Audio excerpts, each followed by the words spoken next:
रामकृष्ण हरी माऊली. आता आपण आलेलो आहे श्री संत शिरोमणी तुकाराम महाराज यांच्या देहू गावामध्ये. याच गावात श्री तुकाराम महाराज सदैव वैकुंठाला गेले अशी आख्यायिका आहे. देहू हे महाराष्ट्र राज्यातील पुणे जिल्ह्यातील हवेली तालुक्यातील एक गाव आहे. हे संत तुकाराम महाराजांचे निवासस्थान म्हणून ओळखले जाते. आता आपण या मंदिरातील सुंदर आरास ओलांडून तुकाराम महाराजांच्या मंदिराकडे प्रवेश करत आहोत.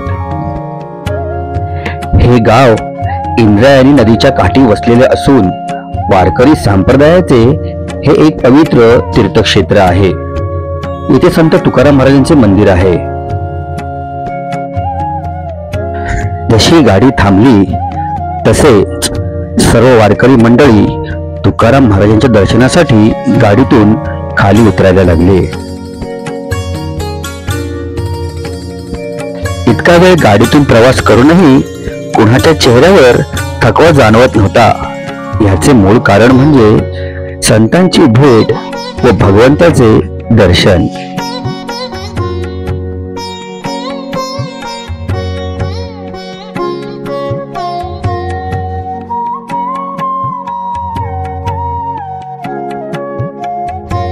हा आहे तुकाराम महाराजांच्या मंदिरातील आतील परिसर.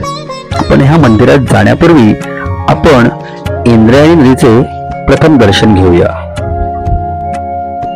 इंद्रायणी नदी ही महाराष्ट्रातील एक पवित्र नदी आहे, जी पुणे जिल्ह्यातील लोणावळ्याजवळील कुरवंडे गावात उगम पावते. या नदीकाठी देहू आणि आळंदी ही दोन प्रमुख तीर्थक्षेत्र आहेत. देहू संत तुकाराम यांचे जन्मस्थान आहे आणि आळंदीमध्ये संत ज्ञानेश्वर महाराजांची समाधी आहे. ह्याच इंद्रायणी नदीच्या पात्रामध्ये रामेश्वर शास्त्रींच्या सांगण्यावरून संत तुकाराम महाराजांनी आपले अभंग बुडवले होते. मात्र ते अभंग 13 दिवसानंतर इंद्रायणी नदीच्या पाण्यातून पुन्हा वर आले. त्याला महाराजांनीच देवाची कृपा मानले. ह्याच इंद्रायणी नदीच्या पात्रात आम्ही हातपाय तोंड धुवून मंदिराकडे जाण्यासाठी निघालो.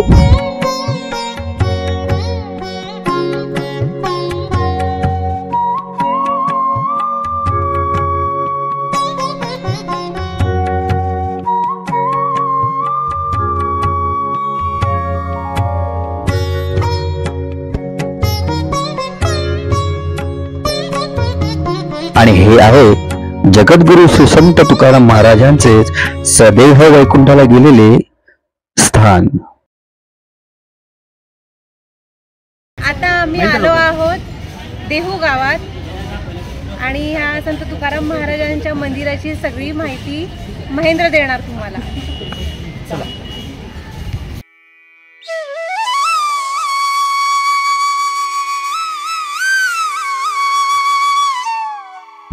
हे आहे तुकाराम महाराज ज्या स्थानावरून वैकुंठाला गेले तिथे बांधलेले तुकाराम महाराजांचे मंदिर आणि हा आजूबाजूचा परिसर. हा आहे नांदुरकी वृक्ष.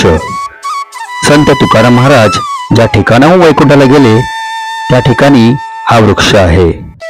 असे मानले जाते की तुकाराम बीजेला दुपारी 12:02 हा वृक्ष प्रत्यक्ष हलतो.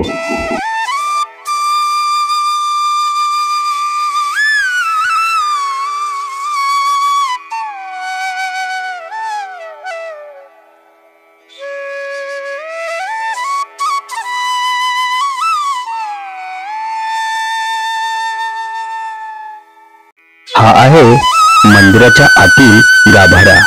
या गाभाऱ्यामध्ये संत तुकाराम महाराजांची मूर्ती व त्याच्या पाठीमागे विठ्ठल रखुमाईची मूर्ती ही स्थापन केलेली आहे. आणि हेच आहे तुकाराम महाराजांचे वैकुंठ गमनाचे स्थान. मंदिराचे दर्शन झाल्यावर सर्वांनाच भूक अनावर झाली होती. सर्वांनी आणलेले आपापले डबे काढून जेवणाचा आनंद लुटला.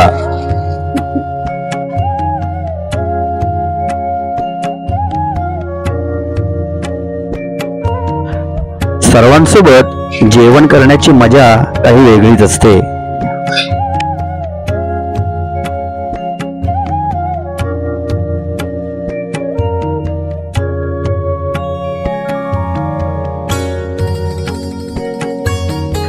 जेवण झाल्यानंतर आम्ही निघालो तुकाराम महाराजांच्या शिळा मंदिराकडे. देहू येथील शिळा मंदिर हे संत तुकाराम महाराज यांच्या स्मरणार्थ उभारण्यात आले आहे. हे मंदिर इंद्रायणी नदीच्या काठीच आहे, जिथे तुकाराम महाराजांनी 13 दिवस तपश्चर्या केली होती. मंदिरात तुकाराम महाराजांची एक सुंदर मूर्ती आहे आणि हे मंदिर एका भव्य दगडी शिळेवर बांधलेले आहे. हा आहे मंदिराच्या आतील परिसर. इंद्रायणी नदीत अभंग गाथा बुडवल्यानंतर तुकाराम महाराजांनी ज्या शिळेवर 13 दिवस ध्यान केले त्या शिळेवर हे मंदिर उभारलेले आहे.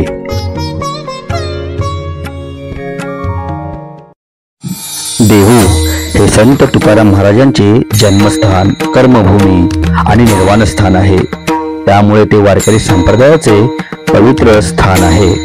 आषाढ महिन्यात पंढरपुराकडे जाणारी तुकाराम महाराजांची पालखी येथूनच निघते. मंडळी, आता पुढचा प्रवास म्हणजेच देवाची आळंदी, संत ज्ञानेश्वर महाराजांचे दर्शन. आमचा हा व्हिडिओ तुम्हाला कसा वाटला ते कमेंट करून नक्की सांगा आणि पुढच्या प्रवासासाठी आमच्याशी सदैव जोडून राहा. राम कृष्ण हरी.